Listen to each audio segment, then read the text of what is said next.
कुर्बानी का सबब वजूब क्या है, यानी कुर्बानी के वाजिब होने का सबब क्या फ़ुक़हा ने नक़ल किया है, उसको देखते हैं।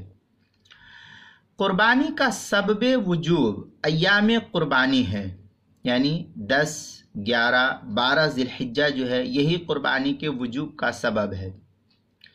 जो शख्स अय्याम कुर्बानी में, इन अय्याम में यानी 10, 11, 12 ज़िलहिज्जा को इस हालत में पाए कि उस पर कुर्बानी के वजूब के मज़कूरा शराइत पाए जाए, यानी आकिल हो, आज़ाद हो, आकिल हो, मुसलमान हो, नहीं, आज़ाद होना, मुसलमान होना, अय्याम कुर्बानी में मुकीम होना और कुर्बानी के दिनों में क्या नाम है, माल का पाया जाना, ये 4 शराइत अगर उसकी पाई जा रही है, उसके ज़िम्मे अगर ये 4 शर्त उसके ज़िम्मे अगर पाई जा रही है तो ऐसे शख्स पर कुर्बानी का वजूब होगा। शर्त यह है कि अय्याम कुर्बानी ही में माल हो, इसके आगे पीछे नहीं है। उसके आगे 13 ज़िलहिज्जा को आपको माल आया, उस पर कोई कुर्बानी का वजूब नहीं है, क्योंकि शरीयत में 13 ज़िलहिज्जा का हुक्म नहीं है। 10, 11, 12 ज़िलहिज्जा, लिहाजा आपके ज़िम्मे 10 को आया माल, कुर्बानी का वजूब। 11, 12 को आया, गुरूब आफ्ताब तक आपके पास माल आ गया, 12 ज़िलहिज्जा तक, तो आपके ज़िम्मे कुर्बानी का वजूब है, वरना नहीं।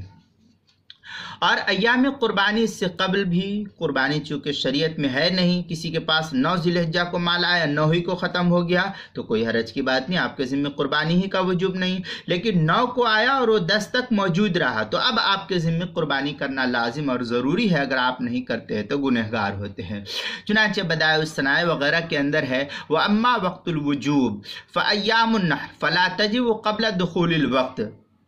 ये बदाइउस सनाए उसकी जो है क्या नाम है, 4थी जिल्द सफ़ा 198, दुर्र मुख्तार माशामी जो हिंदी नुस्खा है ज़करिया बुगडीपू देवबंद का, उसकी 9वीं जिल्द 453 सफ़ा फ़तहुल क़दीर ज़करिया बुगडीपू देवबंद का हिंदी नुस्खा, उसकी 9वीं जिल्द सफ़ा 519 अल बहरुर राइक ज़करिया बुगडीपू देवबंद का हिंदी नुस्खा, उसकी 9वीं जिल्द 317 सफ़ा तातार खानिया जो ज़करिया बुगडीपू देवबंद का हिंदी नुस्खा, उसके 17वीं जिल्द सफ़ा 404 किताबुल मसाइल, उसकी दूसरी जिल्द सफ़ा 300 और सफ़ा 301 पर भी इसको नकल किया गया है।